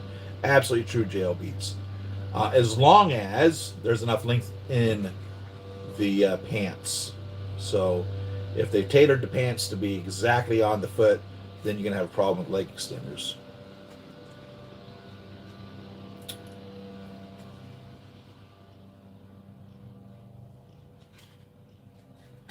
Looks fine next to Daredevil and other figures. Cool. That's good advice. When is the Hawkeye television series coming out, by the way? Does anybody know? That's evidently the next Disney series show, right? Does anybody know when that's coming out? And or when is are they making another Scarlet Vision series? And or Loki? When are they coming back out again? So really enjoyed those. And of course, I'd like to see a um, Winter Soldier Falcon show continue on from that. Oh, Mandalorian. Isn't that supposed to be coming out in December? Isn't there supposed to be a new Boba Fett series or something coming out soon? Wasn't that coming down the line? You guys know? Because I'm certainly really enjoyed the Mandalorian television show. Oh my god, that was really good. I tell you, if you guys aren't subscribed to Disney, if it's available to you, you really should take advantage of it. I I am totally blown away by what's available on the Disney Plus um, network. And if you happen to be a sports fan, uh, I actually got Disney Plus, ESPN, and Hulu all in one package for whatever it is, $13.99 a month. Pays for all of those. So you got Hulu included and ESPN if you're sports and Disney. So if it's available to you, gosh, get that for fact. I mean, hell, all the Simpsons are on it. So all the Marvel stuff is on it. All the Disney stuff is on it. The Simpsons are on it. It's it's well worth it. Well worth it. And for instance, they were streaming the Black Widow movie pretty much like the same day almost that it came out in theaters. You know, just a few weeks later. I wonder how that lawsuit's coming down. Have any of y'all heard? Scarlett Johansson was suing Disney over that because they obviously cut into her proceeds because her proceeds were from the movie release, and Disney was touting they were actually using the Black Widow to advertise their streaming service, and so she is suing them, and I hope she wins. I truly do. I hope they give her lots and lots of money over that because that was wrong. If they cheated her out of that, because I think a lot of people refused or did not take advantage of seeing the movie in a theater because it was streaming. For instance, Dune streamed the same day that it opened up in theaters, and I really expected there to be a lot of reason to see it in the theaters. You'll get the same movie experience watching it at home. So if you've not seen Dune yet, and you have HBO Max, which is where it is, just watch it on HBO Max at your own home. Enjoy it, unless you're like me, who really enjoys the movie experience. No matter, I enjoy the movies. I've always enjoyed the movies. I enjoy being immersed in a giant screen, and having the audience there and feeding off of their excitement or angst, and enjoying the big old tub of movie popcorn and just sitting there and escaping for 2 hours. And now that even the seats are loungers and hell, they'll bring the food to you. I mean, gosh, you can really turn it into a nice affair. You're no longer sitting in a wooden stadium seat. You know, you're actually sitting in a nice seat for those 2 hours, which really makes it enjoyable. Follows people on Instagram. They're sculptors, yeah, and painters. And I saw some head sculpts of Kingpin that look at the same realistic. Nice, nice, nice, nice, nice. Out of court settlement on that suit. Oh, okay. Well, good, good. I hope that she got what she wanted. Then that's awesome, because that's what it's all about. You know, even the actors that totally are there for the art, um, you know, they still are there to make money. You know, when you do a job, you expect to get paid fairly. And if her compensation included receipts from the movies, and that's what she was counting on making her income from, and she was cheated out of that because of the streaming services, which they didn't tell her about or kept out of her contract or whatever the story was, then yeah, 100% they needed to take care of her. And I'm all for her going for that, and I'm glad that they did that. I'm happy that it settled out of court, and I pray that it was favorable for her, because that's underhanded by Disney, because they were pushing that left and right about it streaming before it even announced in the theaters. They were like, it'll be streaming for those of you that have Disney Plus or whatever it was. I don't remember which version of Disney you had to have or something. I don't remember, but yeah, I'm happy to hear that they settled, and I hope that she's pleased, truly pleased, because you can settle and still walk out of there thinking, I got the wrong end of that stick, but at least it's over. I hope that she feels she got the right end of the stick, because she deserved it, especially because she's done with the character. You know what I mean? Especially because she's finished with it. She has made the Black Widow a beautiful, believable character since Iron Man 2. Wasn't that her first appearance as the Black Widow? And that would have been, what, 2012? Was that Iron Man 2? I don't remember anymore now. So, yeah, she's been doing it for 10 years. Yeah. So she definitely deserved it. Definitely deserved it. And we've been wanting a standalone Black Widow movie for years. It wasn't the best Marvel movie. It could have been much better. Um, but it completed the story. You know, we'd kind of been told the story for many years, and now we actually got to see the story. They didn't give us enough, in my opinion, Hawkeye explanation in the movie, but since you guys told me there's a Hawkeye television series coming out, maybe we'll get that there. And if that's the case, maybe, and I don't know, Scarlett Johansson will be in that television series. So I'm hoping that it's a Jeremy Renner Hawkeye, right? And I'm hoping that he'll talk about um, Budapest, or however you say it, Budapest. I hope that they have some Scarlett Johansson in there, because they have a huge relationship. Because you remember that was how they were able to get the Soul Stone. It was a Soul Stone, which the Red Skull could never get. Johann, what was his name? Johann Schmidt, right?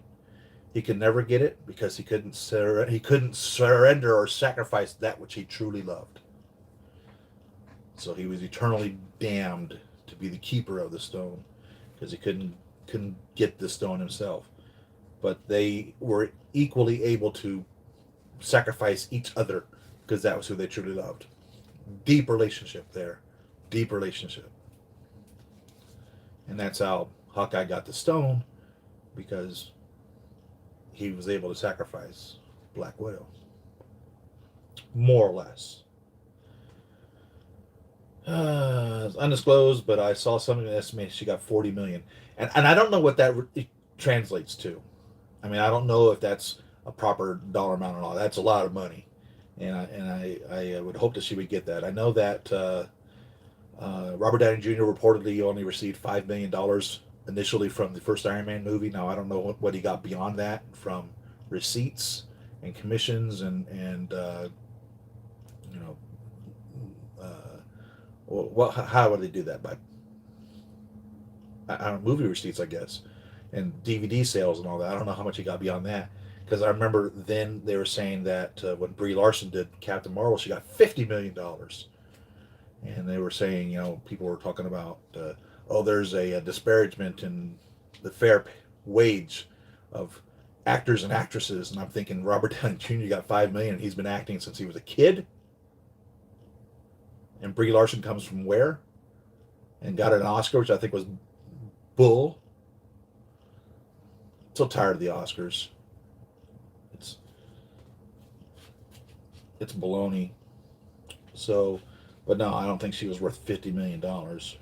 So, um, I don't know what $40 million equates to. It's a lot of money. It's a lot of money. Ever thought of 3D printing yourself and learning to paint head sculpts? So I tried to paint an Iron Man suit, and boy, that turned into a disaster. I tried to paint a couple of them. I tried to convert a Mark 33 Silver Centurion into a Mark 30 Blue Steel way before the Blue Steel was available. And I tried to paint a Mark 3 diecast into a Mark 2 diecast, and both of those were just absolute disasters. So, no, I am no painter. That's like I was saying with this BB9, the Lost in Space robot that came. If it requires any painting, we're going to be in trouble. Matter of fact, let's push Joy to the side. Let me do some research on Joy to see how this suit's going to come. Let's open up this Lost in Space warning, Will Robinson, and see what's all going to be involved with putting this together. I do want to display them, but if I got to paint them, we're going to be in trouble. It's not going to be pretty. Hate to say it.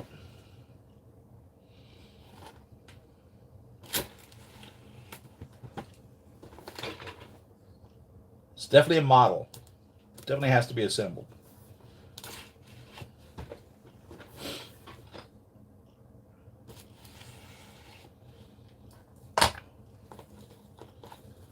I'm just curious how much assembly is going to be required.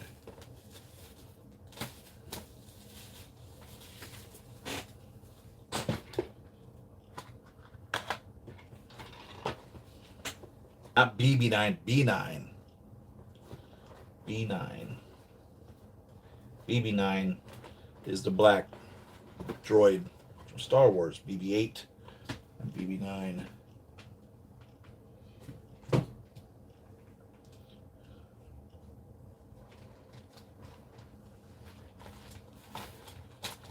All right, clear plastic parts.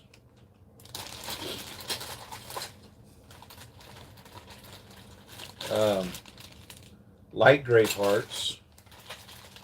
Clear plastic parts. Light gray parts.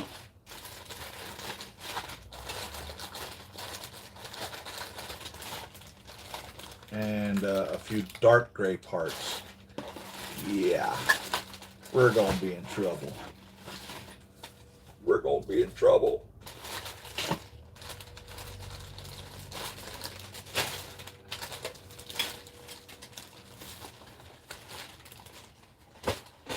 We're going to be in trouble.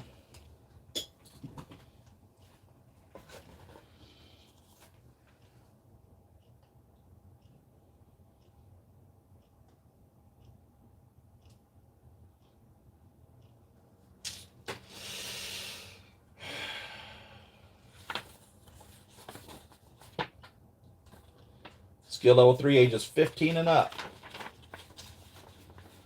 Let's see. Paint that gloss aluminum. Paint that medium metallic gray.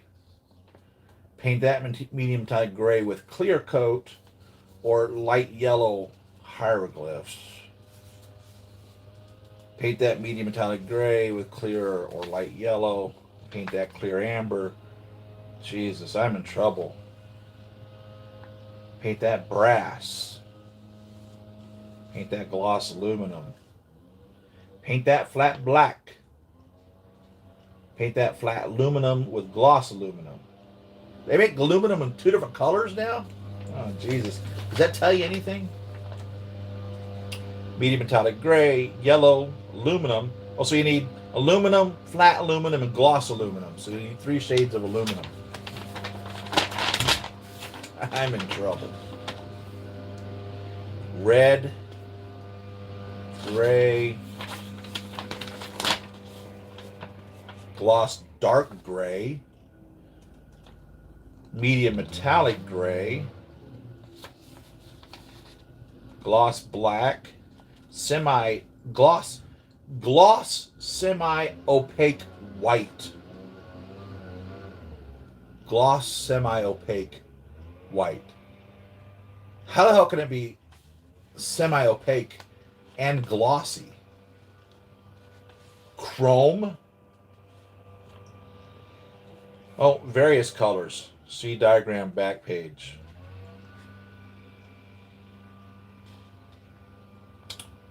What are the colors?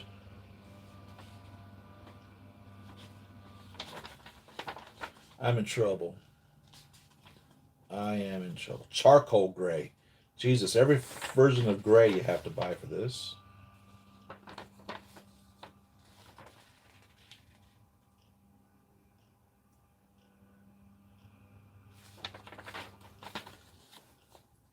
Before assembling the model, study diagrams carefully because you're going to have to be painting this thing. This model kit is molded of styrene plastic. Use only styrene compatible glues or cements. Apply cement to inside surfaces only. Avoid getting cement on outer surfaces of model sections because it'll look like a child built it.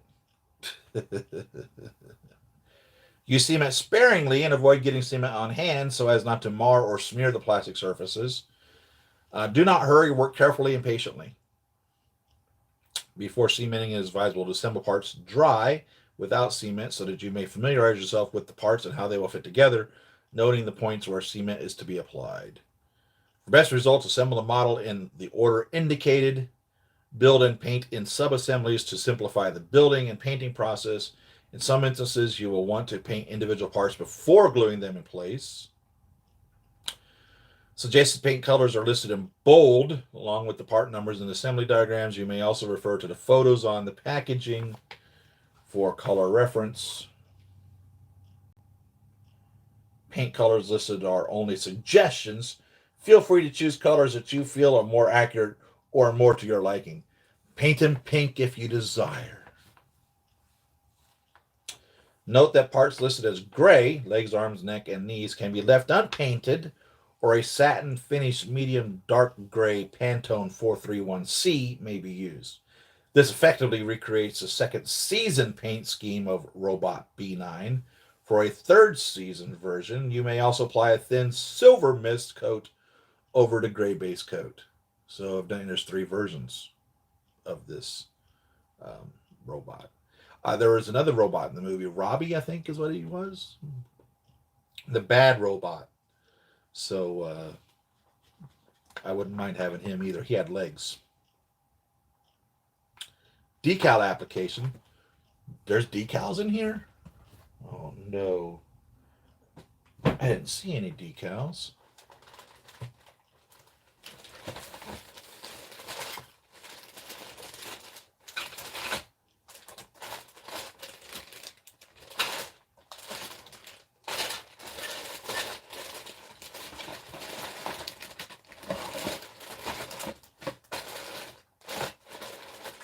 What decals?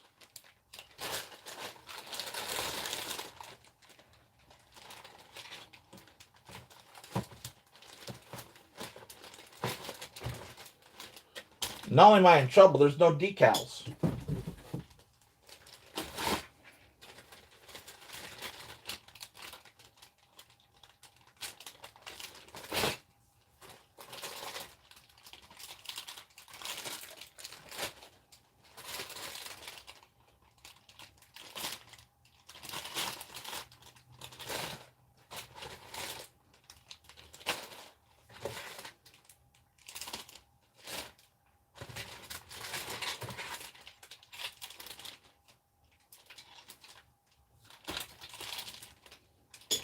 No decals.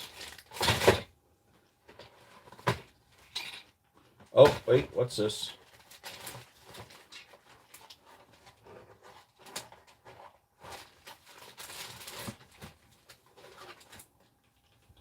Decals. Right there.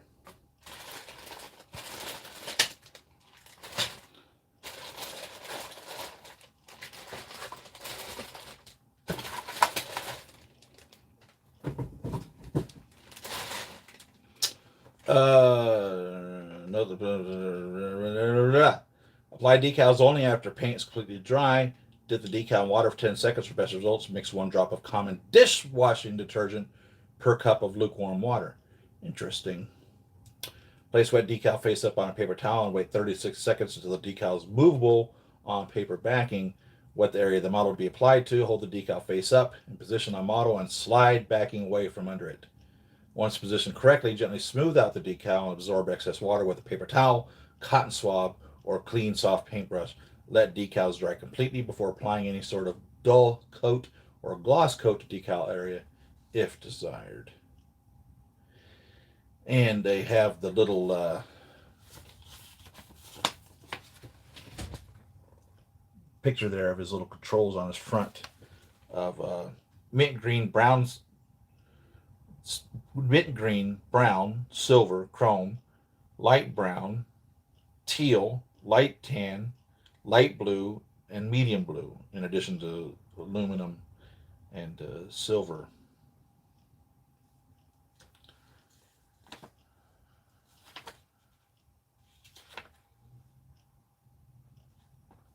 Place chest light decals as shown.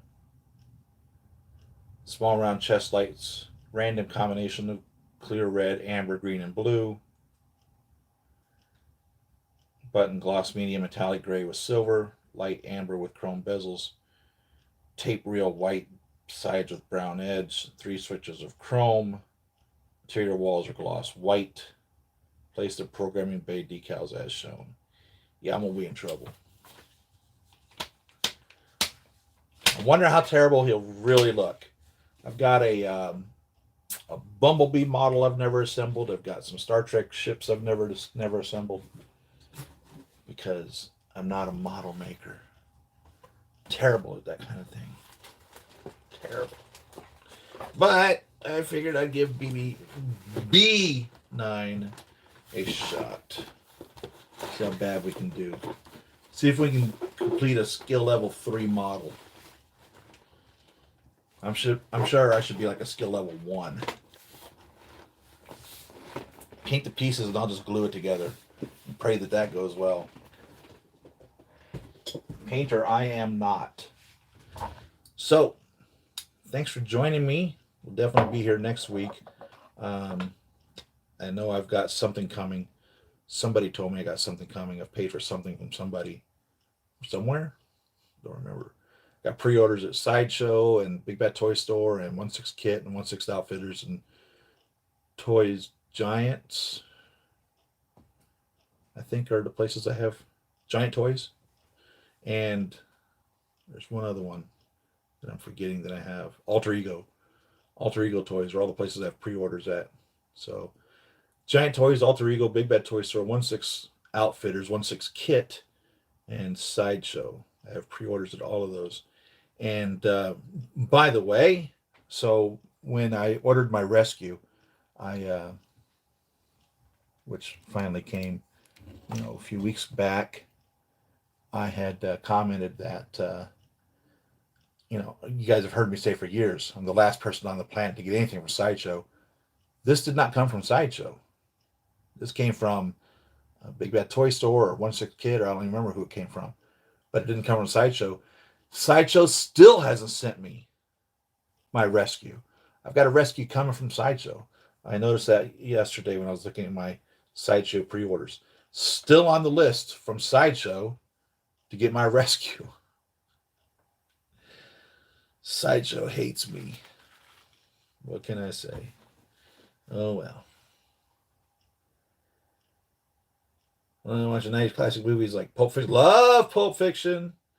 The Crow, Dust of Dawn. Oh, great series. The Dust of Dawn series, all 3 of those. Silence of the Lambs and many more. Really want to make figures from them. Right. Yeah, definitely. Thanks to CBS Sci-Fi, I just ordered a Leon, the Professional figure. Do you know that movie? Leon, the Professional. That was a movie that came out like a couple years ago. I've never seen that. That's the one where he's like an assassin or something.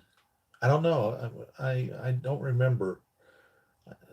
Am I on the right target? Am I on the right path here? Am I thinking of the right movie? Young Natalie Portman Matilda figure, but it seems to be sold out.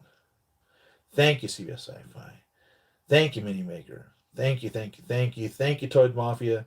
I wish I could paint myself, but what I saw in the videos is not so easy.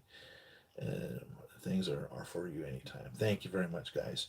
So yeah, thanks for tuning in with me. I enjoy spending time with you all. I look forward to it every Saturday, and I love every one of you. And my wife is very happy that I have you guys. She enjoyed hearing how the show went um, every week. She was not necessarily a benefactor, um, and she wasn't necessarily a supporter of it, but she was supportive of it, and she loved that I had you guys, and she loved that I did the shows, and she enjoyed hearing or seeing what I talked about on each one of them. So I will see you all next week on the next video. Peace. I love you guys. See ya.